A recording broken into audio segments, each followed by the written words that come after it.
ہادیوں رہنما ہمارے علماء، ہو کبھی درپیش جو کوئی مسئلہ، پوچھ لے حاضر ہوں ہم ان کی بارگاہ۔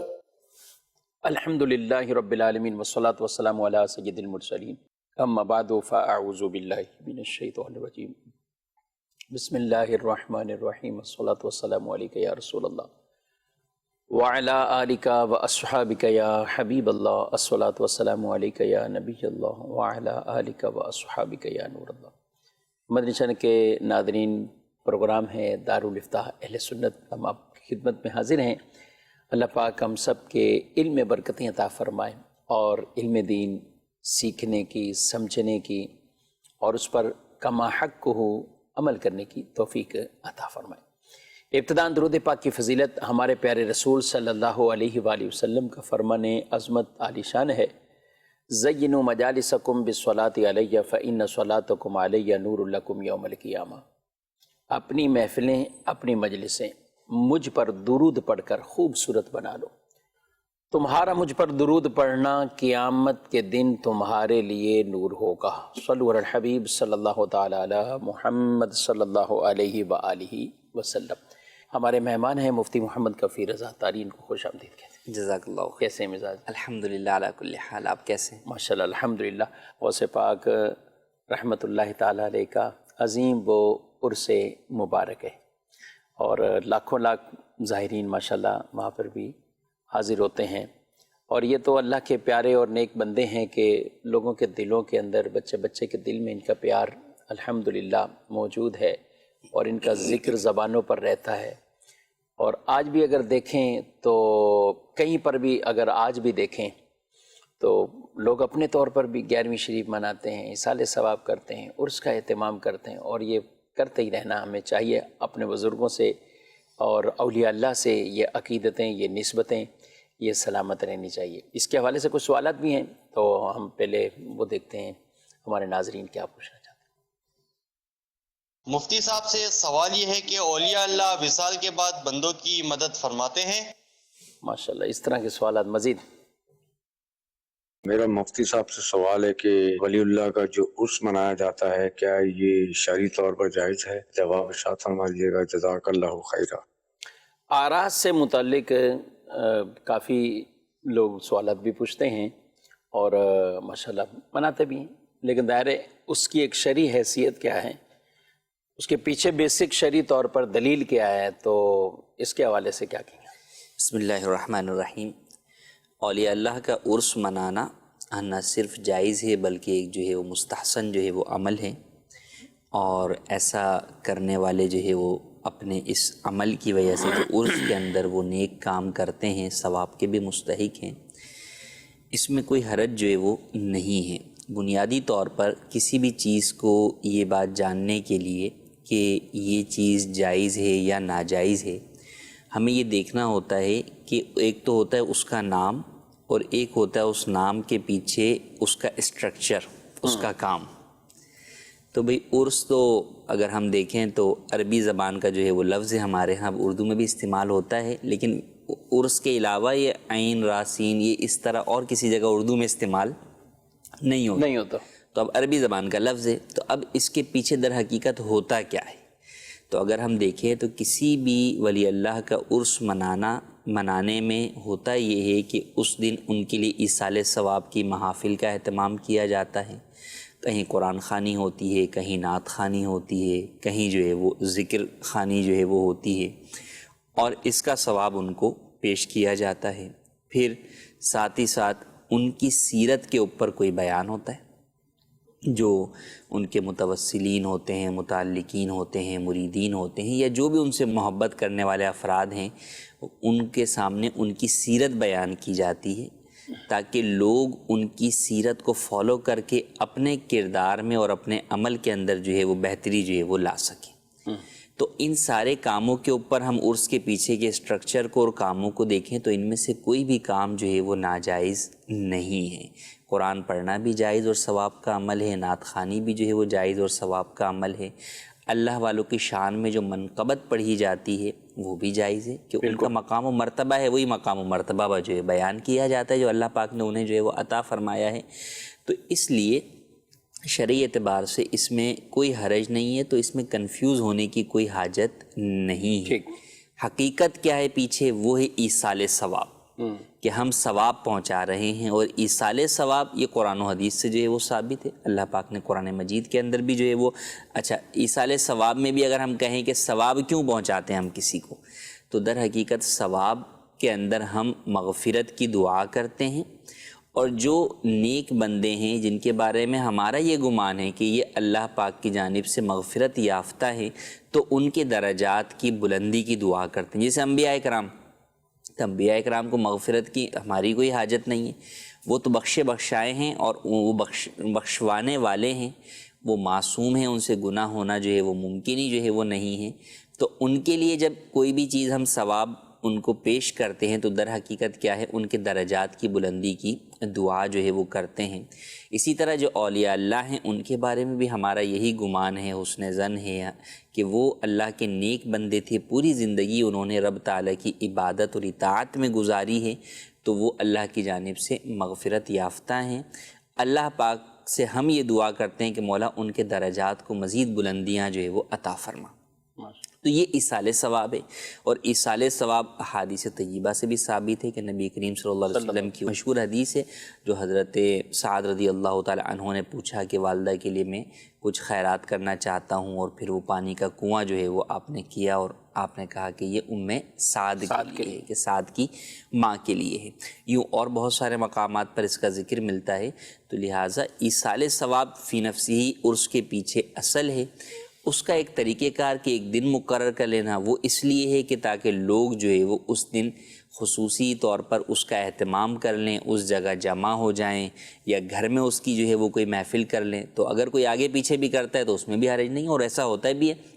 میلاد کی محافل ابھی 11ویں کے مہینے تک جو ہے وہ ہوتی رہی ہیں، یا پورا مہینہ ہوتی رہتی ہیں۔ اسی طرح 11ویں شریف کی محافل بھی، ایک بڑی 11ویں ہم ربیع الاخر کی 11 تاریخ کو مناتے ہیں، اس میں بھی ضروری نہیں کہ اسی تاریخ کو ہی منائیں، آپ کسی بھی تاریخ کو منا سکتے ہیں، اور مناتے ہی ہیں۔ کئی مسلمان ہیں، کوئی 9 کو منا رہا ہے، کوئی 6 کو منا رہا ہے، کوئی کسی اور تاریخ کو منا رہا ہے، تو اس میں حرج نہیں ہے۔ پورا مہینہ ہی کرتے ہیں، پورا مہینہ ہی جو ہے وہ عموماً جو ہے وہ لوگ کر رہے ہوتے ہیں۔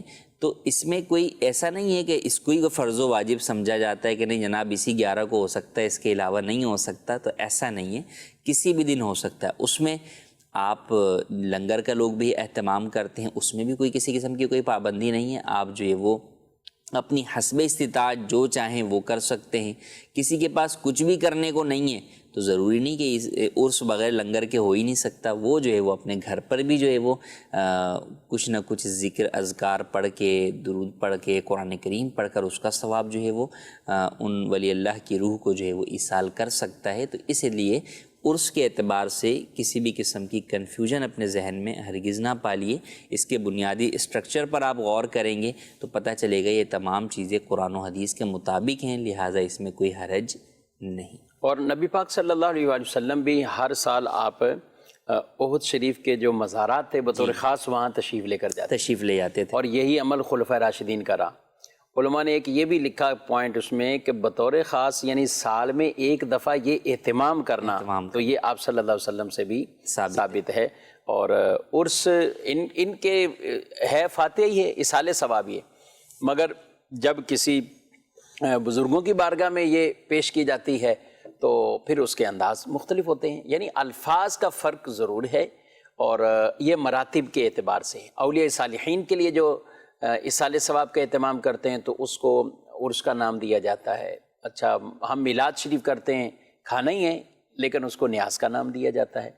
عام اگر فاتحہ کریں تو عام فلاں کے ایصال ثواب کے لیے یہ عمل کیا ہے، یا اپنے مرحومین کے لیے کہتے ہیں تو برسی جو ہے وہ کہتے ہیں سال میں جب ہوتا ہے برس کے اعتبار سے۔ تو یوں الفاظ جو ہے وہ مختلف ہیں، اس کو جو ہے وہ نظر کرنا بھی جو ہے وہ کہتے ہیں، نیاز بھی اسی لیے کہتے ہیں کہ ان کے بارگاہ کے اندر در حقیقت وہ ہم گویا کہ نذرانہ جو ہے وہ تحفہ پیش کر رہے ہیں، تو اس لیے اس کو ادب کے اعتبار سے نظر یا نیاز جو ہے وہ کہا جاتا ہے۔ اچھا، ایک اور سوال تھا، ہمارے کالر نے یہ بھی پوچھا تھا اولیاء صالحین سے مدد کے حوالے سے کہ اولیاء صالحین کیا وصال کے بعد بھی مدد کرتے ہیں؟ یعنی عام طور پہ زندگی میں تو چلو ٹھیک ہے، یعنی یہ سوال کرنے والے کا ایک خلاصہ عرض کر رہا ہوں کہ انہوں نے کہا کہ زندگی میں ٹھیک ہے، کیا وصال کے بعد بھی کریں گے؟ دیکھیں، اللہ والے اللہ پاک کی عطا سے جو ہے وہ مدد فرماتے ہیں. ٹھیک، ہمارا یہی عقیدہ ہے اور ہر مسلمان کا یہی عقیدہ جو ہے وہ ہوتا ہے. خدا نخواستہ اگر کسی کا عقیدہ اس کے برخلاف ہے کہ اللہ کی عطا کے بغیر وہ جو ہے بالذات جو ہے وہ مدد کرنے والے ہیں، تو یہ عقیدہ ہی جو ہے وہ سراسر جو ہے وہ غلط ہے. تو اب بات یہ ہے کہ جب عقیدہ یہ ہے کہ رب کی عطا سے وہ مدد کرنے والے، تو رب کی عطا سے جس طرح زندگی میں مدد کر سکتے ہیں تو بعد وصال بھی مدد کر سکتے ہیں. صحیح. امام جلال الدین سیوطی علیہ الرحمہ نے کئی اس طرح کے واقعات شرح الصدور میں ذکر فرمائے کہ جس کے اندر باقاعدہ جو ہے وہ ان لوگوں نے، یعنی جو کسی اللہ والے کا انتقال ہو گیا اور انہیں دفناتے وقت جیسے کسی نے جو ہے وہ دیکھا کہ انہوں نے آنکھیں کھول دیں تو پوچھا کہ حضور آپ زندہ ہیں؟ فرمایا کہ ہاں ہم زندہ ہی ہوتے ہیں، بس ایک جگہ سے دوسری جگہ منتقل ہو جاتے ہیں. اور اس طرح کئی اولیاء کے بارے میں ہے کہ فرمایا کہ مجھے جو ہے جو مدد کے لیے پکارے میں اس کی مدد کو جو ہے وہ پہنچتا ہوں. بلکہ ایک بڑے مشہور جو ہے وہ بزرگ ہیں، حنفی بزرگ ہیں، ان کے بارے میں کہ انہوں نے اپنے انتقال سے پہلے فرمایا کہ جس سے کوئی تکلیف یا مصیبت پہنچے وہ میری قبر پر آئے اور مجھ سے جو ہے وہ سوال کرے تو میں اس کی مدد جو ہے وہ کروں گا. اور فرمایا کہ میرے اور تمہارے درمیان صرف ایک مٹی ہی جو ہے وہ حائل ہے. تو اس طرح کئی واقعات ملتے ہیں اور احادیث طیبہ کے اندر سے بھی ہمیں یہ بات جو ہے وہ ملتی ہے کہ حضور نے فرمایا کہ میرے رحم دل امتیوں سے جو ہے وہ اپنی حاجتیں طلب کرو. اسی طرح فرمایا کہ جن کے چہرے جو ہے وہ عبادت کی وجہ سے روشن ہیں ان سے جو ہے وہ اپنی حاجت طلب کرو. تو اس کو زندگی یا موت کے ساتھ جو ہے وہ خاص نہیں فرمایا گیا. صحیح. تو جب ان کا جو دینا ہے وہ جسمانی دینا نہیں ہے، کیونکہ جسمانی دینا تو دیکھیں ایسے ہی جیسے ہم ڈاکٹر سے جا کے جو ہے وہ دوا لیتے ہیں. تو اب بات ہے کہ بھئی وہ ڈاکٹر میں جب تک ڈاکٹری ہے تو وہ ہمیں دے رہا ہے، اگر وہ زندہ ہوتے ہوئے بھی اگر پاگل ہو گیا تو وہ جو ہے وہ اب ہمیں جو ہے وہ دوا نہیں دے. لیکن جب ہم ان کا تصرف مان ہی روحانی رہیں کہ اللہ پاک کے حکم سے یہ دے رہے ہیں، تو جس طرح یہ زندگی میں دے سکتے ہیں اسی طریقے سے یہ بعد وصال بھی مدد کرتے ہیں اللہ پاک کی عطا سے. اللہ پاک. سمپل سادہ عقیدہ. اور اللہ رب العالمین نے ان ہستیوں کو یہ طاقتیں عطا فرمائی ہیں. اور مرنے کے بعد کوئی روح، بلکہ جو اولیاء کی روحیں ہیں، نیک مومن کی روحیں یہ بھی پرواز کرتی ہیں. مومنین کی روحیں مختلف بتائیں نا، کہ قبر پر رہنا ہے یا آسمانوں پر ہے یا زمزم شریف کا جو کنواں ہے وہاں پر، اور مختلف آسمانوں پر بیان کیا. اور یہ بھی بیان کیا کہ وہ پرندوں کی صورت میں اور اس میں بھی سیر کرتی ہیں، جنت میں جو ہے وہ گھومتی رہتی ہیں. اچھا ہیں جہاں کہیں، لیکن تعلق اپنے جسم کے ساتھ ہے، اپنے جسم کے ساتھ ہے. قبر پر آنے والے کو پہچانتی ہیں، سلام کا جواب دیتی ہیں، یہاں تک جو ہے فرمائے. تو ہمارا عقیدہ بالکل واضح ہے. اللہ پاک کی عطا سے، اللہ کی دی ہوئی طاقت سے انبیاء اولیاء یہ تصرف فرماتے ہیں، یہ مدد کرتے ہیں اللہ کی عطا سے. ان کے تصرف کو کوئی بذات نہیں کہتا کہ یہ بذات خود اور تصرف حقیقی ان کو حاصل ہوا بغیر اللہ کی عطا سے، ایسا نہیں. اگر کوئی یہ مانتا یہ تو شرک ہے، اور ایسا کوئی بھی اہل سنت میں سے ایسا کوئی بھی عقیدہ نہیں رکھتا. اچھا کہاں سے؟ قرآن پاک میں آپ دیکھیں تو اللہ پاک نے کیا ارشاد فرمایا، فَإِنَّ اللَّهَ هُوَ مَوْلَاهُ وَجِبْرِيلُ وَصَالِحُ الْمُؤْمِنِينَ. بے شک اللہ مولا کا مطلب مددگار، اللہ مددگار، جبریل مددگار، اور نیک مومن یہ مددگار ہیں. یہ واضح طور پر قرآن مجید فرقان حمید میں فرمایا گیا. دوسری بات ہم اگر کہیں غزوہ بدر کے موقع پر مدد کس نے کی تھی، تو مسلمانوں کا بچہ یہ پکار اٹھے گا. اور کفیل بھائی یہ تو ہر ایک کو یاد ہے کہ فرشتوں نے مدد کی. فرشتے آئے تھے. تو فرشتوں نے جو مدد کی، تو فرشتے غیر اللہ ہیں، اللہ کی نوری مخلوق ہیں.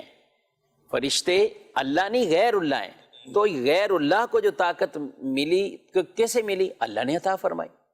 تو جو رب ان فرشتوں کو یہ طاقت عطا فرماتا ہے اور فرشتے مدد کرتے ہیں اور آج بھی کرتے ہیں، مختلف مقامات پر فرشتوں کی ڈیوٹیاں ہیں، ذمہ داریاں ہیں، کہیں رزق پہنچانے جاتے ہیں، کہیں مدد کرتے ہیں. اسی طریقے سے جیسے اللہ نے ان کو طاقتیں دی ہیں تو اپنے نبیوں کو بھی، اپنے خاص اولیاء کو، پیارے بندوں کو بھی طاقتیں عطا فرمائی. تو میں یہ بس 2-3 جو مثالیں کہ یہ بات سمجھنی چاہیے کہ یہ صرف بزرگوں کے لکھے ہوئے واقعات نہیں ہیں، یہ کوئی الگ سے کوئی قصے کہانیاں نہیں ہے، بلکہ ہم اگر قرآن پاک کا اگر درست طریقے سے تمام آیات مبارکہ کے محمل کے ساتھ مطالعہ کریں، ایک آیت پڑھیں ایاک نعبد و ایاک نستعین اور ماد اللہ لوگوں کو اس سے گمراہ کرنے کی کوشش کریں، یہ بالکل غلط انداز ہے۔ ایاک نعبد و ایاک نستعین یعنی ہم تجھ سے ہی مدد، تیری عبادت کرتے ہیں، تجھ سے ہی مدد چاہتے ہیں، تو حقیقی مددگار اللہ کی ذات ہی ہے۔ اگر اسی آیت مبارکہ کو ہم دیکھیں کفیل بھائی، کتنے واقعات ایسے ہیں کہ نبی پاک علیہ السلام کی بارگاہ سے یہ آیت سمجھنے والے حضور سے ہی مانگ رہے ہیں، جی، بارگاہ رسالت میں حاضر ہوئے، مریضوں کو لے کر، پانی نہیں ہے تو آئیں، پنڈلی کسی کی ٹوٹ جائے وہ آئیں، آنکھ نکل آئے تو وہ آئیں، حدیبیہ کے مقام پر پانی کی قلت ہے، بالکل ہے ہی نہیں تو بھی حاضر ہو جائیں۔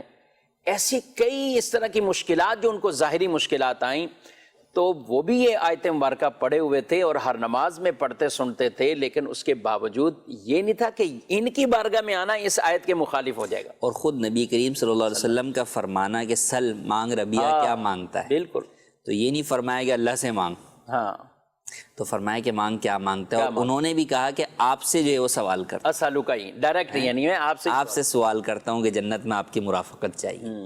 تو یہ تمام باتیں بتاتی ہیں کہ اس کا مطلب وہ آیت مبارکہ اور یہ واقعات جو ہے وہ جدا جدا نہیں ہیں، بلکہ وہ در حقیقت یہ ساری باتیں جانتے تھے کہ وہاں جو مدد سے مراد ہے وہ حقیقی مدد ہے اور وہ اللہ کے بغیر کوئی کر ہی نہیں سکتا، بالکل، اور بقیہ جہاں پر بھی کوئی دوسرا مدد کر رہا ہے وہ اللہ پاک کے حکم سے ہی کر رہا ہے، وہ گویا کہ بندے اور رب کے درمیان جو ہے وہ وسیلہ جو ہے وہ بنا وسیلہ بن رہے ہیں، ماشاءاللہ۔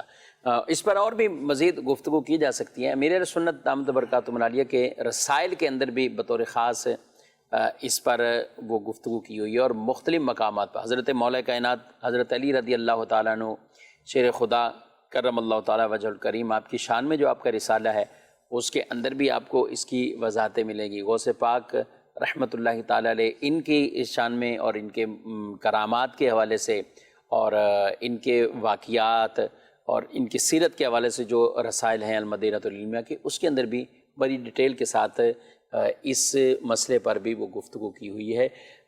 دارالفتاء اہل سنت کی ویب سائٹ پر آپ کو بہت ہی تفصیلی فتویٰ اس حوالے سے ملے گا کہ جس میں ندا دینا، پکارنا، مدد کے لیے پکارنا، وسیلہ چاہنا، توسل چاہنا، یہ بنیادی چیزیں ہیں۔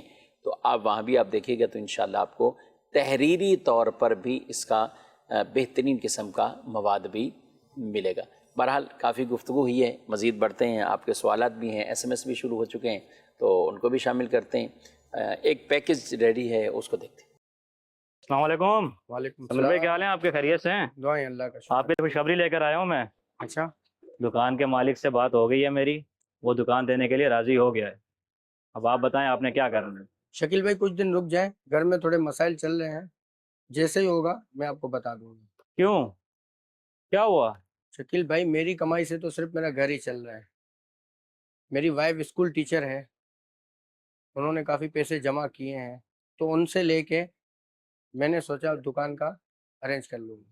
اس میں سوچنے والی کون سی بات ہے؟ آپ اپنی بیوی سے کہیں میرا فیصلہ ہے۔ مجھے نہیں لگتا ہے کہ میرا حق بنتا ہے، وہ بچوں کو اتنا محنت کر کے پڑھاتی ہیں۔ ویسے میرے خیال میں شوہر جو ہے وہ اپنی بیوی کی کمائی گھر کے استعمال میں لا سکتا ہے، گھر کے بہتر مستقبل کے لیے۔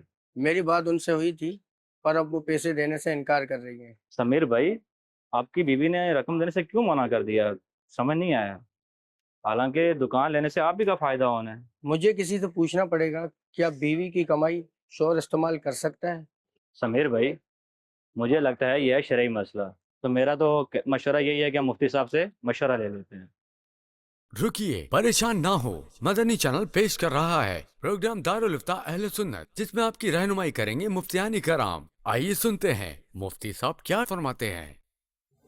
جی، کیا فرماتے ہیں جی؟ بیوی نے پیسے کمائے، اپنی محنت کی انہوں نے، اور یہ بھائی کہہ رہے ہیں کہ وہ آپ دینا بھی نہیں چاہ رہی، ابھی میں یہ پیسے نہیں دینا چاہ رہی، کیا کہتے ہیں؟ دیکھیں، ہر شخص جو ہے وہ اپنے مال کا مالک ہوتا ہے۔ شوہر اور بیوی، جس طرح شوہر کے مال کی عورت مالک نہیں، وہ عورت اپنے شوہر کے مال میں اپنے نفقے کی مقدار کی مستحق ہے بس۔ لیکن شوہر کا مال بولیں کہ عورت کا مال ہے وہ جیسے چاہے خرچ کرے، ایسا نہیں ہے، یہ درست نہیں ہے۔ یوں ہی عورت جو اپنے مال کی مالک ہے وہ عورت ہی مالک ہے، اس میں تصرف کا اختیار بھی اسی کو ہے۔ تو شوہر جو ہے وہ اس کی رضامندی کے بغیر اس کا مال ہرگز نہیں لے سکتا، چاہے وہ جاب کا مال ہو، چاہے وہ اس کو جہیز میں ملا ہوا مال ہو۔ بالکل۔ کئی دفعہ ایسا سمجھتے ہیں لوگ کہ جناب جو زیورات ملے ہیں تو اس کے ہم جو ہے وہ مالک ہیں، تو یہ بھی درست نہیں ہے۔ اس کی مالک بھی عورت ہی ہے، جو اس کو جہیز سے ملے ہیں، اس کے والدین کی طرف سے ملے، اس کی تو مالک وہی ہے۔ اس کے علاوہ بھی اگر سسرال سے بھی اگر اس طور پر ملے ہیں کہ اس میں عورت کو مالک بنا دیا گیا ہے تو اس کی بھی مالک وہی عورت ہے۔ تو لہٰذا اگر عورت جو ہے وہ اس بات پر راضی نہیں کہ وہ اپنے زیورات یا اپنی جاب کی آمدنی یا اپنی جو ہے وہ کوئی سیونگز ہیں وہ شوہر کو نہیں دینا چاہتی، نہ بطور گفٹ دینا چاہتی ہے، نہ بطور قرض دینا چاہتی ہے، تو شوہر کے لیے جائز نہیں ہے کہ اس معاملے میں وہ اس کو پریشرائز کرے یا اس کی اجازت کے بغیر جو ہے وہ اس سے یہ پیسے لے۔ ہاں، عورت اگر اپنی رضامندی سے جو ہے وہ دیتی ہے تو لینا جائز ہے، مگر اس میں بھی میں یہ عرض کروں گا کہ پہلے طے کر لیں کہ وہ کس طور پر دے رہی ہے، کرنا کیا ہے، یعنی کل کو مطالبہ ہے نہیں ہے کیا ہے۔ بطور قرض دے رہی ہے تو پھر آپ کو اتنے ہی پیسے ریٹرن کرنے ہوں گے۔ صحیح ہے۔ بسا اوقات بعد میں تقاضا یہ ہوتا ہے کہ بھئی میں نے تو بطور پارٹنرشپ دیے تھے تو اب لہٰذا مجھے جو ہے وہ اس میں سے پروفٹ بھی جو ہے وہ چاہیے، یا شوہر یہ سمجھ رہا ہوتا ہے کہ اس نے تو میری مدد کے طور پر دیے، میں نے واپس ہی نہیں کرنے، عورت یہ سمجھ رہی ہوتی ہے کہ نہیں انہوں نے تو مجھے واپس کرنے تھے۔ تو ان سب کا معاملات کب ہوتے ہیں؟ جب جھگڑا ہوتا ہے تو پھر اس وقت جو ہے وہ یہ ساری باتیں آتی ہیں۔ تو لہٰذا یہ بات تو ٹھیک ہے کہ عورت کی کمائی پر شوہر کو حق نہیں ہے، عورت اپنے مال کی جو ہے وہ مالک ہے، وہ اس کو جو دل چاہے کر سکتی ہے، وہ اپنے والدین پر بھی خرچ کر سکتی ہے، شوہر اس معاملے کے اندر اسے روک ٹوک نہیں کر سکتا۔ ہاں، شوہر اگر کسی کام کے لیے اس سے مانگتا ہے اور وہ بخوشی دے دیتی ہے، اور یہ جو ہے وہ اسی طور پر لے جس طرح ایک عام شخص سے لیتا ہے، نہ یہ کہ وہ نہ دے تو یہ اسے تانے سناتے رہے پورے زندگی جو ہے وہ، یا اس کو جو ہے وہ باتیں سنا کر جو ہے وہ اسے مجبور کر دے، یا اور دیگر ذرائع سے اس کو جو ہے وہ تنگ کرے کہ جس کی وجہ سے مجبوراً اسے جو ہے وہ دینا پڑے، تو ایسا رویہ شوہر کے لیے اختیار کرنا ہرگز جائز نہیں ہے۔ اچھا، یہاں دو طرح کی باتیں ہیں، چلو کچھ بات کر لیتے ہیں مزید۔ بعض لوگوں کی طرف سے جب یہ مسئلہ آتا ہے تو وہ کہتے ہیں کہ بھائی یہ اگر بہو نے کمایا ہے تو اس کو ہم نے ہی ٹائم دیا نا، گھر سے فری کیا ہے، آپ کماؤ بھائی، تو اب یہ تو ہماری کمائی ہوئی نا، تو ہم نے اس کو ٹائم دیا، یہ اگر ہم چاہتے گھر میں بٹھا دیتے بھی آپ نہیں کمائی کر سکتی، آپ نہیں جا سکتی، تو بھی تو ہمیں اختیار تھا یا ہم منع کر سکتے تھے، تو اس وجہ سے ہمارا حق بنتا ہے۔ پہلی بات کیا کہیں گے آپ؟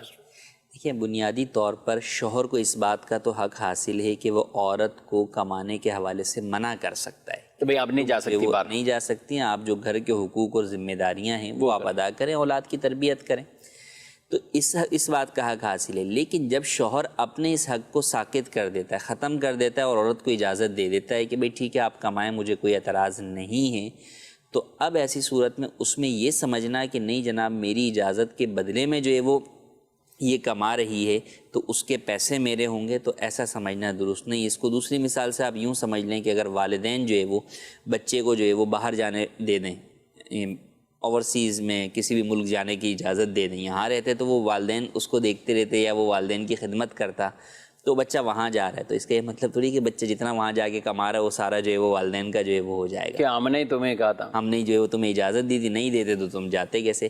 بلکہ حتیٰ کہ والدین نے پیسے لگا کر بھیجا، پیسے بھی والدین نے دیے کہ بھئی اس کا جانے کا ویزا، ٹکٹ وغیرہ، اس کے باوجود بھی ایسا نہیں ہوگا کہ وہاں وہ جو کمائے گا وہ سارا جو ہے وہ ان کا ہوگا یا کچھ حصہ ان کا ہوگا، ایسا نہیں۔ بطور اولاد جو حقوق لازم ہے وہ جدا چیز ہے، لیکن کمائی میں پارٹنر بننا یہ جو ہے وہ اس اعتبار سے نہیں ہو۔ والدین تو عظیم سعادت ہے نا، ان کو مکان بھی لے کے دیں، ہر طرح کی سہولت لے کے دیں، یہ تو اولاد کو کرنا ہی چاہیے۔ یہاں تو بھائی بہن جو حصہ دار بن جاتے ہیں، بھائی بہن بھی کہ جناب ہم یہاں پر دیکھتے رہے، وہاں آپ جو ہے وہ جا کے کماتے رہے، تو ایسا نہیں ہے کہ وہ پارٹنر جو ہے وہ بن جاتے ہیں۔ تو پارٹنرشپ کا یہ کانسیپٹ جو ہے وہ درست نہیں ہے۔ آپ کو ایک بات کی اجازت ہے کہ آپ اجازت دیں یا نہ دیں، لیکن اگر آپ اجازت دیتے ہیں تو بہرحال جو اس کو آمدنی مل رہی ہے وہ اس کے کام کے بدلے میں مل رہی ہے، وہ سروس وہی دے رہی ہے. صرف ایسا نہیں کہ آپ نے دیا تو وہ بیٹھ گئی تو پیسے آ رہے ہیں. وہ وہاں جا کر کوئی نہ کوئی محنت کر رہی ہے، کام کر رہی ہے، سلائی کر رہی ہے، کڑھائی کر رہی ہے، اس میں اس کی جو محنت صرف ہو رہی ہے اس کے بدلے میں جو ہے وہ پھر اس کو جو ہے وہ پیسے جو ہے وہ مل رہے ہیں، تو اس کی مالک وہی ہے. اور ٹیچنگ کر رہی ہیں تو اس کے لیے بھی تو پہلے کی اتنی محنت، پھر روزانہ کی محنت، پھر روزانہ 8 گھنٹے جانا کوئی آسان کام نہیں ہے. 6 گھنٹے 8 گھنٹے جتنی بھی ڈیوٹی ایک بنتی ہے.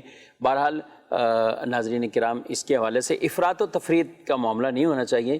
بہرحال جو بہنیں کماتی ہیں، جو بیویاں کماتی ہیں، ان سے بھی یہی ہے کہ گھر کے معاملات میں اگر دیکھ رہی ہیں کہ شوہر کا ہاتھ بہت تنگ ہے، بچوں کے حوالے سے، فیسز کے حوالے سے کچھ پرابلم ہے، بلز کبھی زیادہ آ جاتے ہیں، تو آپ اس میں اپنی طرف سے بھی اپنی خوشی سے یہ کرتی ہیں تو یہ اچھی بات ہے، اور آپ کے اپنے بچوں پہ ہی لگ رہا ہے. اور اس طرح کی بہنیں کرتی بھی ہیں، ایسا نہیں ہے. اچھا یہ بھی اگر نہیں دے رہی ہے نا، کہ جن کے بارے میں سوال کیا ہے انہوں نے، یہ ہم نے فرضی خاکہ بنایا ہے، اور یہ سوال کرنے کا مقصد یہ کہ اس کے ذریعے سے کئیوں کو یہ علم کی بات پہنچ جائے. اگر وہ نہیں بھی بازو کا دیتی تو اس کا بھی مقصد یہی ہوتا ہے نا کہ کل کو جا کر میرے بچوں کو ہی کام، اور وہ بچے شوہر کا مطلب اپنے بچوں کے لیے ہی وہ سیونگ کر رہی ایسے ہی. اور اگر کسی بہن نے اتنے پیسے جمع کر لیے کہ یہ شوہر دکان لے سکتا ہے اور اب وہ نہیں دینا چاہ رہی، تو میں اس بہن سے یہ کہوں گا کہ آپ دکان اپنی ملکیت میں لے لیں، دکان خریداری کریں، شوہر کو کرائے پہ دے دیں. کیا خیال ہے؟ شوہر پہلے بھی تو کرایہ بھر ہی رہا ہے، رینٹ پہ دے سکتے ہیں. کیا ہے؟ بالکل دے سکتے ہیں. شوہر کو بیوی جو ہے وہ اپنا دکان یا مکان کرائے پر دے سکتی ہے اس میں. اور اس میں ان کی سیونگ بھی ان کے پاس رہے گی کہ بھئی ان کا کمایا ہوا ہے، جو کچھ بھی ہے اپنے نام پر ہے، سب کچھ ہے. تو اگر کرائے میں چلو کوئی نرم بھی کرنی ہے، کرائے نہیں بھی کرایہ لینا، تب بھی ایک سیونگ تو ہے نا، اور بیوی کے نام پہ ہی پراپرٹی رہے گی. تو یوں آپ اپنے مال کا یہ بھی ایک تحفظ کر سکتی ہیں. دونوں طرح کی صورتیں عرض کر دی ہیں. مزید سوال؟ مفتی صاحب سے میرا سوال ہے، مسجد ہے ہمارے پاس 7 مرلے کی، اور ساتھ میں مدرسہ ہے، وہ بھی 7 مرلے جگہ ہے. مدرسے کی جگہ میں وضو خانے بنانا چاہ رہے ہیں، کیا یہ نمازی، مسجد کے نمازی جو ہیں وہ بھی یہ واش روم اور وضو خانے استعمال کر سکتے ہیں؟ رہنمائی فرما دیجیے گا، جزاک اللہ خیر. کہاں سے بات کر رہے ہیں؟ آپ نے کچھ میرا خیال بتایا نہیں ہے. مدرسہ مسجد عام طور پہ کئی جگہوں پر مسجد اور مدرسہ دونوں کے لیے یہ چیز وہ وقف ہوتی ہے، اور اس اعتبار سے اس کا حکم دائرہ جدا ہے. اور اگر بالکل الگ تھلگ کوئی مدرسہ ہے اور الگ تھلگ ہی کوئی مسجد کی جگہ ہے، ایسا عموماً ہوتا نہیں ہے. تو میرا تو آپ سے مشورہ یہی ہے کہ جہاں ہے، جنہوں نے وہ جگہ دی ہے یا وقف کی ہے یا لی ہے، کن چیزوں پر لی ہے، کس اعتبار سے، تو اس کے لیے دارالفتاء اہل سنت سے اگر آپ براہ راست رابطہ کریں تو یہ مفید رہے گا. آپ کی شہر کسی شہر سے ہیں، لاہور میں ہیں، فیصل آباد میں ہیں، سرگودا ہیں، ملتان ہیں، راولپنڈی، گجرانوالہ، یہ ہمارے چند شہر پنجاب کے ہیں جن میں دارالفتاء اہل سنت باقاعدہ قائم ہیں. اور آپ ٹیلی فون کے اوپر بھی اگر پوچھنا چاہیں تو نمبر آپ اپنی اسکرین پر یہ نوٹ فرما لیں، اور ان نمبرز پر آپ کال کر کے صبح 10 بجے سے لے کر 4 بجے تک آپ اس پر بھی بات چیت کر سکتے ہیں. تو انشاءاللہ آپ کو رہنمائی کر دی جائے گی. کیا خیال ہے اس طرح کے مسائل میں؟ پھر جی، صورتحال جدا ہوتی ہے کہ وقف ہے، کن الفاظ کے ساتھ وقف ہے، مشترکہ وقف ہے، تو لہٰذا اس لیے بہتر یہی ہے کہ اس چیز کا حکم جو ہے وہ اپنی تفصیل کے ساتھ آپ بیان کریں گے، آپ سے کچھ سوالات کیے جائیں گے، پھر آپ کے ان جوابات کی روشنی میں آپ کو مزید گائیڈ کیا جا سکے. اچھا، مدرسے کے عام طور پہ جب مدرسہ پلس مسجد ہوتے ہیں تو وہ وضو خانہ ایک ہی ہوتا ہے، اور زیادہ تر وہ مسجد کے ہی اس میں ہوتا ہے. مسجد کا وضو خانہ دائرہ مدرسے والے بھی وضو کریں گے تو وہ وہیں کر کے نماز ہی پڑھنی ان کو. جی، تو یوں استعمال ہو رہا ہے. بعض اوقات بہت کم ہوتا ہے کہ نہیں چلیں مسجد بند ہو جاتی ہے تو ادھر کچھ نلکے لگا دیے جاتے ہیں کہ بچوں کی سہولت کے لیے. لیکن یہ دونوں صورتیں مختلف ہیں کہ الگ الگ ہے یا ایک ہی ہے. اس کے حوالے سے آپ کو یہ رہنمائی لینی ہے. کچھ SMS بھی ہیں. اسلامی بینک کی نوکری کر سکتی ہے، کیا کہتے ہیں اس میں؟ دیکھیں، اولاً تو عورت کی نوکری کا جو معاملہ ہے اس کو جاننا ضروری ہے کہ بنیادی طور پر عورت کی نوکری کرنے کے لیے چند شرائط ہیں. وہ شرائط پوری ہوں گی تو ہی عورت نوکری کر سکتی ہے، ورنہ نہیں کر سکتی. ان میں جیسے عورت کی نوکری میں یہ ہے کہ آنے جانے میں فتنے کا کوئی اندیشہ نہ ہو، لباس جو ہے وہ ایسا ہو کہ جو اس کے تمام ستر کو، تمام بدن کو چھپانے والا ہو، نہ چست ہو اور نہ ہی اتنا باریک ہو کہ جسم کے اعضاء کی رنگت یا حیت ظاہر ہو. لمحے بھر کے لیے بھی آنے جانے میں یا وہاں کام کرنے میں غیر محرم کے ساتھ خلوت نہ ہوتی ہو، تنہائی جو ہے وہ نہ پائی جاتی ہو، جو کام وہ کر رہی ہے وہ کام جائز ہو، تو لہٰذا ان تمام باتوں کا خیال رکھنا ضروری ہے۔ اچھا، ایک اور چیز جو میں آج کل کے اعتبار سے ایڈ کروں کہ کئی دفعہ عورت کسی اور جگہ سفر کر کے جو ہے وہ جاب کرنے جاتی ہے، تو پھر یہ بھی ضروری ہے کہ اگر وہ سفر شرعی سفر ہے 92 کلومیٹر یا اس سے زائد مسافت کا ہے، تو یہ سفر شوہر یا محرم کے بغیر جو ہے وہ ہرگز نہ ہو۔ اب یہ تو اس کے حوالے سے جی، اور اب جو یعنی جہاں بھی کرنی جائے نوکری، جہاں بھی جو ہے وہ کرنا، چاہے سلائی کرنے کے ہونے جائے، سلائی کرنے بھی جو ہے وہ جا رہی ہیں، ان تمام کے لیے۔ اب جہاں تک بینک کی بات ہم کر لیں تو بینک کی ایسی نوکری جس میں آپ کو ناجائز کام کرنے پڑیں تو وہ ناجائز ہیں۔ عموماً جیسے کیشیئر ہے یا مینیجر ہے یا اکاؤنٹنٹ ہیں تو ان کو عموماً اس طرح کے کام ناجائز کرنے پڑتے ہیں جس میں سودی معاملات کی انٹریز، لین دین اور یہ ساری چیزیں بھی دیکھنی ہوتی ہیں، تو یہ ناجائز ہے۔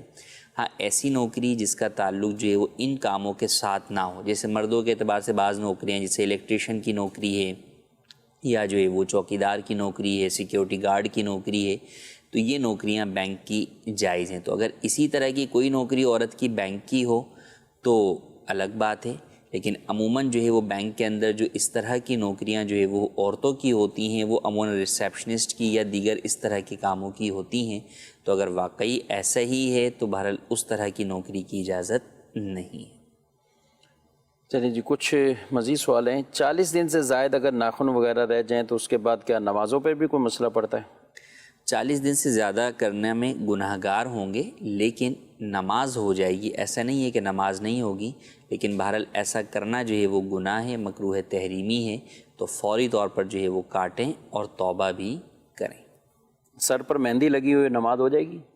جی، نماز ہو جائے گی۔ اگر پہلے آپ کا وضو تھا اور آپ نے وضو میں مسح وغیرہ سب کچھ کر لیا تھا، بعد میں مہندی لگائی ہے تو نماز تو جو ہے وہ ہو جائے گی۔ اور اگر مہندی اس طرح لگا لی آپ نے اوپر، وضو نہیں تھا، تو اب سر کا مسح نہیں ہو پائے گا۔ اگر مہندی سے سارے بال جو ہے وہ تہ جم جاتی ہے، تہ جم جاتی ہے، تو اب جو ہے وہ وضو نہیں ہوگا تو نماز بھی نہیں ہوگی۔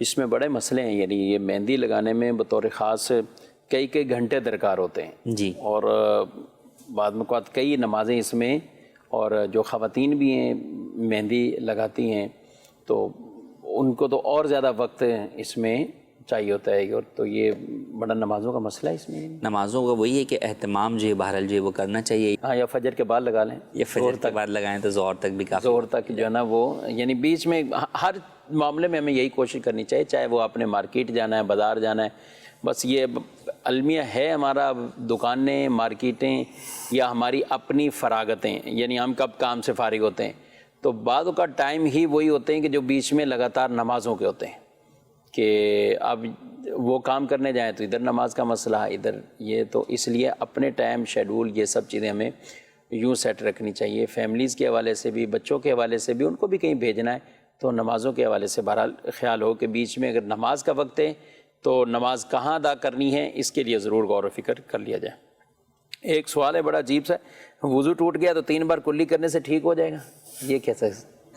وضو کر ٹوٹ گیا ہے تو مکمل ہی وضو کرنا ہوگا، کلی کرنے سے وضو پر کوئی بھی جو ہے وہ آپ کا وضو نہیں ہوگا، کیونکہ کلی تو کسی بھی جو ہے وہ سنت ہے، وضو کے فرائض میں سے کوئی فرض نہیں ہے، تو وضو کے کم سے کم آپ کو فرائض ادا کرنے ہوں گے، جو کہ چہرہ دھونا، کونیوں سمیت دونوں ہاتھ دھونا، چوتھائی سر کا مسح کرنا اور دونوں پاؤں ٹخنوں سمیت دھونا ہے۔ دونوں پاؤں ٹخنوں سفید دھونا، یعنی پورے ان کو فرائض کو یعنی وہ خیال رکھنا ہے۔ بعض کا جب آدمی رش میں کہیں ہوتا ہے نا، پھر اس کو کفیلتا پھر بڑا وہ، یعنی میں تو ایک دفعہ دیکھا آپ، اور بلکہ کئیوں کو دیکھا جاتا ہے ایسے مواقع پر، آپ نے بھی شاید دیکھا ہو، حج عمرے میں بالخصوص جب بہت رش ہو جاتا ہے یا مسجد میں بالکل رش ہے اور کئی گھنٹوں سے اب بیٹھے ہوئے ہیں، تو اب وہاں سے نکلنا، وہاں سے جانا، یہ کئیوں کو لگتا ہے شاید، اور ایک تعداد ہوتی ہے نماز کے بعد جو آرام بھی کر لیتی، یعنی لیٹ بھی گئے اور جی، سو بھی گئے، اب نماز کا بھی ٹائم ہے۔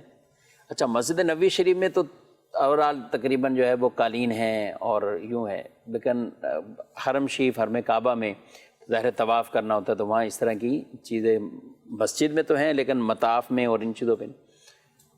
آپ نے دیکھا ہے کبھی کسی کو چھوٹے چھوٹے کپ میں وضو کرتے ہوئے، یعنی اتنا سا پانی لیا، دل کو بہلا لیا، بس تھوڑا سا وہ لیا. میں ایک بندے کو دیکھ رہا تھا اور سویا ہوا تھا بالکل، وہ ٹھیک آرام سے سویا ہوا تھا کافی ٹائم میں، مطلب جیسے ہی اٹھا تو اب ٹائم نہیں تھا، اب کہاں جائے وضو کرنے، اور کتنا، اور پورا رش ایسے ہو گیا.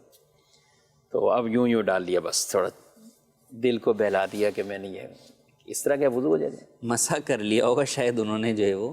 تو وضو کے اندر تو بہرحال یہ ضروری ہے کہ آپ کے ہر عضو کے اوپر 2 قطرے پانی بہہ جائے. تو جن اعضاء کو دھونا ضروری ہے وہاں 2 قطرے پانی بہنا ضروری ہے. ہاں سر کا مسح ہو سکتا ہے، لیکن بقیہ چیزوں کے اوپر مسح جو ہے وہ کرنے سے آپ کا وضو نہیں ہوگا. بس اوقات کئی دفعہ ایسا ہوتا ہے کہ آدمی شرم کے مارے جو ہے وہ پورے ایک مجمع میں سے اٹھنا جو ہے وہ پسند نہیں کرتا. تو ایسے مقامات پر شرم کو جو ہے وہ ایک طرف رکھ دینا چاہیے، اور قیامت کی شرم کو پیش نظر رکھتے ہوئے جو بھی اس وقت وضو ٹوٹ گیا ہے تو اپنے وضو کے لیے بندہ جو ہے وہ باہر جائے اور باقاعدہ وضو کرے، اور نماز کو جو ہے وہ ہرگز قضا نہ کرے، نہ ہی جماعت کو چھوڑے. ٹھیک ہے. نماز میں بھی وضو ٹوٹ جائے تو ظاہر ہے اس کو فوراً، نماز تو ٹوٹ ہی گئی، اب اس کو فوراً وہاں سے نکلنا ہے، وہاں پہ بیٹھے نہیں رہنا. مزید سوال. میرا نام محمد دانش خان قدیری اتاری ہے، میں باب المدینہ کراچی میں رہتا ہوں. میرا سوال یہ ہے مفتی صاحب سے کہ ہم نے جو نماز قضا پڑھنی ہوتی ہیں نا، قضاء عمری، تو اس کی ہمیں کیا نیت کرنی ہے کہ کس طریقے سے یا اس کی نیت کر کے ہم اس کو نمازوں کو ادا کریں نا؟ تو ہر نماز میں، اگر ہر قضا نماز میں ہر نماز کے ساتھ اس کو ادا کی جائے تو اس کی کیا نیت ہوگی؟ یہ سوال ہے میرا. جی مزید سوال. دارالفتہ سنت سلسلے میں میرے سوال عرض ہے کہ جماعت کے بالکل بعد لوگ جلدی جلدی میں اٹھ کر وظائف پڑھ کے مسجد سے نکلنے کی کوشش کر رہے ہوتے ہیں، تو پیچھے جب مڑتے ہیں تو پیچھے دیگر مسبوق حضرات ان کی طرف چہرہ ہو جاتا ہے. تو اس صورت میں کیا وہ گناہ گار ہوں گے؟ اور اگر کسی کو جلدی ہو، کوئی واقعی جلدی ہو، کوئی عذر ہو کہ اس کو نکلنا ہے مسجد سے جلدی سے، تو وہ کیسے نکلے کہ اس کو یہ پیچھے مڑے بھی اور گناہ گار بھی نہ ہو؟ تو جواب عنایت فرما دے. جزاک اللہ خیر. ٹھیک ہے بھائی، پیچھے نکلے بھی اور اس طرح کے عام طور پر مسائل ہوتے رہتے ہیں. قضاء عمری کی نیت، قضا کی نیت جو ہے وہ آپ کو یاد ہے کوئی ایک نماز کے بھی پرسوں کی جو ہے وہ نماز فجر قضا کرنی ہے، تو آپ یوں نیت کر لیں کہ پرسوں کی نماز فجر جو ہے وہ قضا کرنے کی نیت کرتا ہوں. تو اور اگر یاد نہیں، قضاء عمری ہیں بہت ساری، تو اس کے لیے علماء نے یہ طریقہ بیان کیا کہ یوں نیت کریں کہ میرے ذمے جو پہلی قضا فجر کی باقی ہے میں اس کی نیت کرتا ہوں. ہر بار یہی نیت کریں، کیونکہ جب آپ نے ایک پڑھ لی تو جو دوسری تھی وہ دوبارہ پہلی کی جگہ پر آ گئی. اسی طرح جب دوسری پڑھ لی تو وہ تیسری پھر پہلی کی جگہ پر آ گئی. تو یوں جو ہے وہ آپ نیت کر کے پڑھ سکتے ہیں. اور اس میں یہ ضروری نہیں کہ ہر نماز کے وقت میں ہی آپ وہ والی نماز قضا کریں گے، بلکہ آپ عشاء کے بعد چاہیں تو آپ جو ہے وہ 5 وقت کی نماز جو ہے وہ قضا کر سکتے ہیں. تو ہر وقت کے اندر اسی وقت کی نماز قضا ہو یہ ضروری نہیں ہے. ٹھیک ہے. جماعت کے بعد نکلنا بھی ہے، پیچھے لوگ بھی ہیں. جی، جماعت کے بعد نکلنے میں اس بات کا خیال رکھنا چاہیے کہ ہم جو ہے وہ بغیر سترے کے جو ہے وہ مقتدیوں کے سامنے سے یا کسی بھی نمازی کے سامنے سے ہرگز نہ گزریں. ہاں اگر سترہ وغیرہ موجود ہے تو اب نکلنے میں نمازی کے چہرے کو، جو مسبوق نمازی ہیں ان کے چہرے کی طرف نظر نہ کریں، نیچے دیکھتے ہوئے جو ہے وہ ہم جو ہے وہ سائڈ سے نکل سکتے ہیں، اس میں حرج نہیں ہے. ٹھیک ہے. مزید سوال.